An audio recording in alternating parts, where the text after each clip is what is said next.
14 जनवरी 2013। समय रात 9 बजे। स्थान उत्तराखंड का छोटा पहाड़ी गांव सोनगढ़। चारों तरफ बर्फ से ढके पहाड़ और घने जंगल थे। उसी गांव में 8 साल का एक बच्चा रहता था, आरव। वह बहुत शांत और मासूम था। हर शाम वह अपने दोस्तों के साथ जंगल के किनारे खेलता था। लेकिन उस रात कुछ ऐसा हुआ जिसने पूरे गांव की जिंदगी बदल दी। रात धीरे धीरे गहरी होती गई, लेकिन आरव घर वापस नहीं लौटा। पहले सबको लगा कि वह किसी दोस्त के घर होगा, लेकिन कुछ ही देर में डर फैल गया।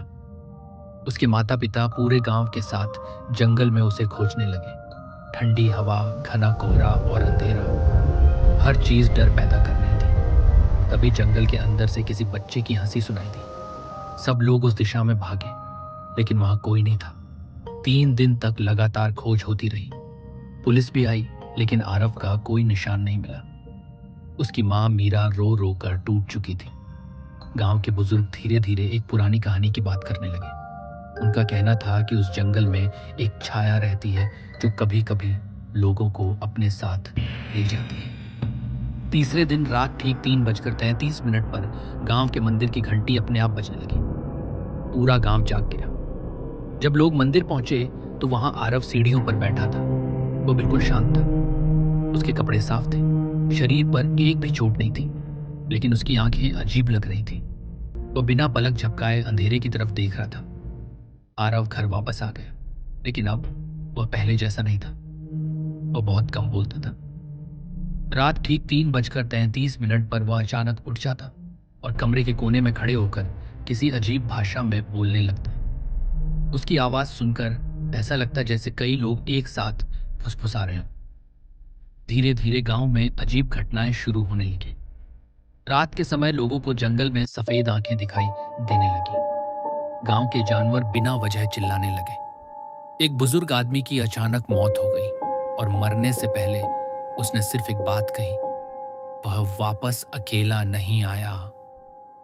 एक रात आरव की मां ने देखा कि उसका बेटा खिड़की के पास खड़ा अंधेरे में किसी को देख रहा है। तभी कमरे की दीवार पर एक लंबी काली परछाई दिखाई दी।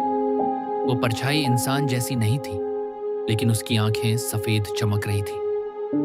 अगले ही पल पूरा घर बर्फ जैसा ठंडा हो गया। अब गांव वालों को यकीन हो चुका था कि जंगल से कुछ आरव के साथ वापस आया है। डर इतना बढ़ गया कि रात होने के बाद कोई भी घर से बाहर नहीं निकलता था। लेकिन असली डर अभी बाकी था। एक रात देवेंद्र ने आरव का पीछा किया। रात ठीक 3:33 पर आरव चुपचाप घर से निकला और जंगल की ओर चलने लगा। घने कोहरे के बीच वह एक पुराने टूटे मंदिर तक पहुंचा। वहां पहुंचकर वह अचानक रुक गया। तभी अंधेरे के अंदर से दर्जनों सफेद आंखें चमकने लगी। देवेंद्र डर के मारे छिप गया। उसने देखा कि आरव धीरे धीरे उसी अंधेरे की तरफ बढ़ रहा है। तभी जंगल के अंदर से एक बहुत लंबी काली आकृति बाहर आई। उसका शरीर धुएं जैसा था और उसकी आंखें चमक रही थी। वो आरव के सामने खड़ी हो गई। अगली सुबह गांव वालों को जंगल के पास केवल देवेंद्र की टॉर्च मिली। वह कभी वापस नहीं लौटा और उस दिन के बाद आरव भी गायब हो गया। आज भी सोनागढ़ गांव में लोग कहते हैं कि हर साल 14 जनवरी की रात ठीक 3:33 पर जंगल के अंदर एक छोटा बच्चा दिखाई देता है और उसके पीछे सफेद आंखों वाली एक लंबी काली परछाई खड़ी होती है।